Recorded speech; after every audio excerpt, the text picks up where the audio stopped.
post capita. We've been worrying a lot on the fact that we're going in without Shikhar and Bhuvi, 4+4 and also 122 down in 94. How difficult is it for a captain to look at a new scenario? Not difficult at all actually, because we pick a squad keeping in mind that all 15 guys are equipped with what's required to perform at the international level, and these kind of scenarios where two guys miss out for personal reasons is an opportunity for the guys who get games in this situation. So I'm not worried at all, because I'm very confident in the ability of the guys who will step in, and they are looking at this as an opportunity to go out and do well for the team, which everyone likes to do. So I'm not bothered by that at all. Obviously those two guys have made an impact in a lot of games for us, but as I said, it provides an opportunity for the others stepping in. Yes. Virat, we didn't have the opportunity to discuss your innings that day. At one point it seemed that it was going to be a match-winning innings, and suddenly you started attacking and came close to becoming a match-winning innings. Could you talk about that? Roshan Dikwala was yesterday talking about that. He said it was an example. He's also a tough, feisty character. Could you just talk about your innings? Well, look, as the captain of the team, my job is to assess the situation at all times. It's not only left to my positions while batting, or where the bat is coming from, or where I'm leaving the ball, or where I'm hitting it.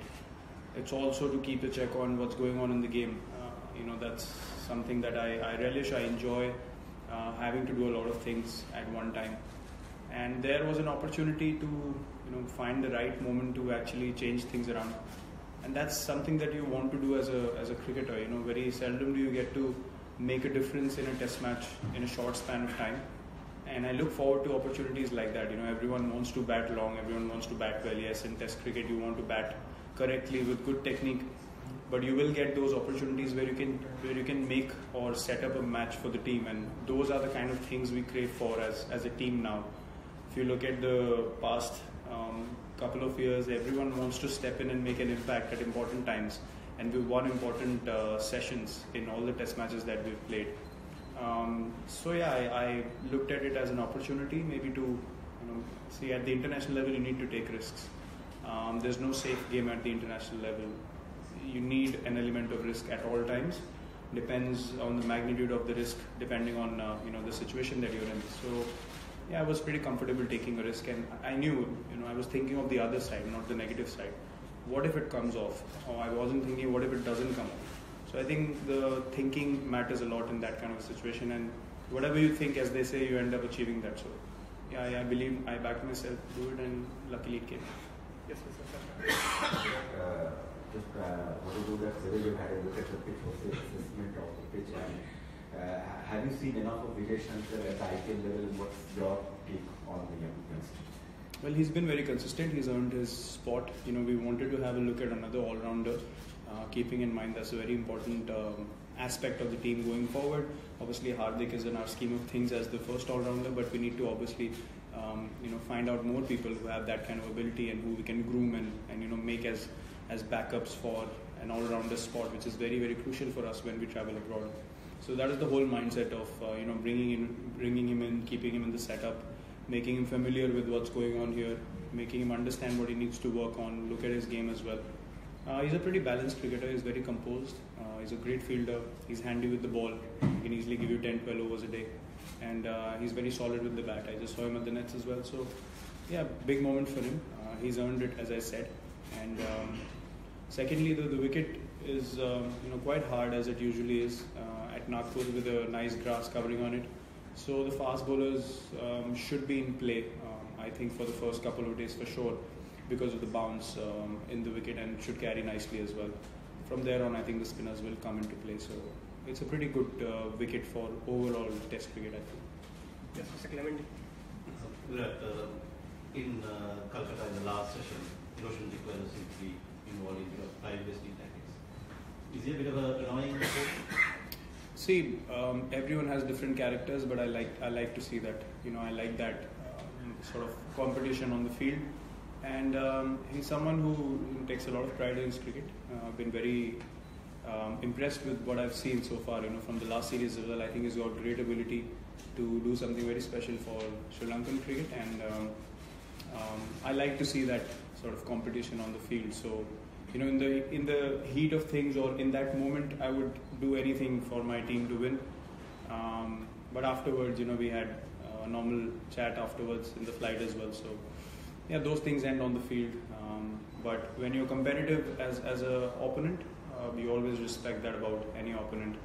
And he's a very feisty character, and that works for his game. Credit to him for maintaining that. And I'm sure he'll do many good things in future as well for Sri Lankan cricket. We'll take 3 more questions. Yes, Jacob. Virat, at the toss time in capital, you mentioned the and all-rounders. So, can you talk about the importance of playing 2 spinners in a 5-man bowling attack, and is that something that you're looking at in the long term? Especially when you're playing on hard bouncy pitches.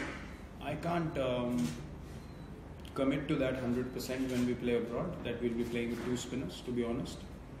Because you need to have a look at the balance of the side as well. Obviously, those 2 guys with their batting ability are both contenders to start a test match abroad, depending on what kind of batsman we're up against in the opposition. Because when you're playing on tracks which don't offer you much turn and bounce, it's very important to understand if the left-arm spinner is bowling to 5 right-handers or the off spinner is bowling to 4 left-handers.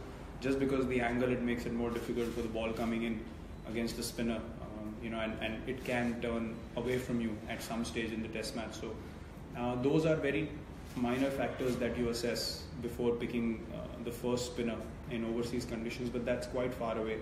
But yes, we count them as all-rounders because they've proven themselves in difficult situations, and they've made very important contributions for the team. So they're not tail-enders anymore, they are proper all-rounders. Their ranking does justice to that.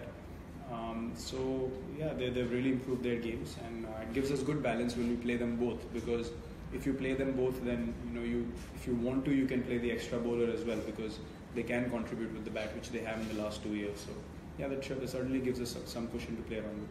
2 more questions. Yes, Virat here. Rahul after the first test said India are using this series as a build-up to the series for the next 2 years, which are coming on difficult conditions. Has there been any request from the team management to give sort of conditions which you are going to get abroad, or it's just that? Yes, because unfortunately we get only 2 days before we fly to South Africa after this series gets over. So we have no choice but to be in game situation and think of what's coming ahead for us. Had we got a month off, ideally, we would have done a proper preparation in a camp sort of a scenario.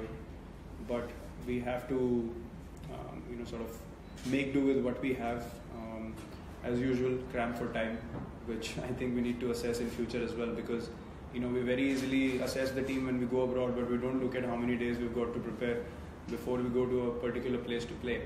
And everyone starts judging players upon when the results come after test matches. But it should be a fair game where we get to prepare the way we want to, and then we are entitled to be criticized.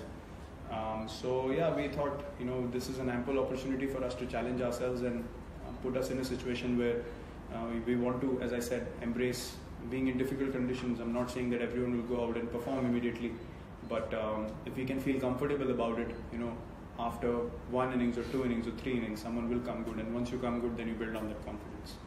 Same for the bowlers as well. So yes, we are looking at this as an opportunity. The final question. Yes, Jiku. You spoke about the pitch condition. How much of the past results in Nagpur going to the selection of the final 11? Because the spinners have dominated close to 100 wickets against. Well, that won't matter, because you obviously have to look at what you're playing at, what kind of wicket you're playing on, and pick the team accordingly. I don't think the past the record should matter a lot, because you can see totally different wickets at venues when you play at different times. For example, the Ashes match going on right now, it doesn't seem to be the usual Gabba wicket that we see with a lot of pace and bounce and carry. So it all depends on what you're playing on, and then select the team accordingly. Thank you, Captain. Thanks. Thank you, everyone.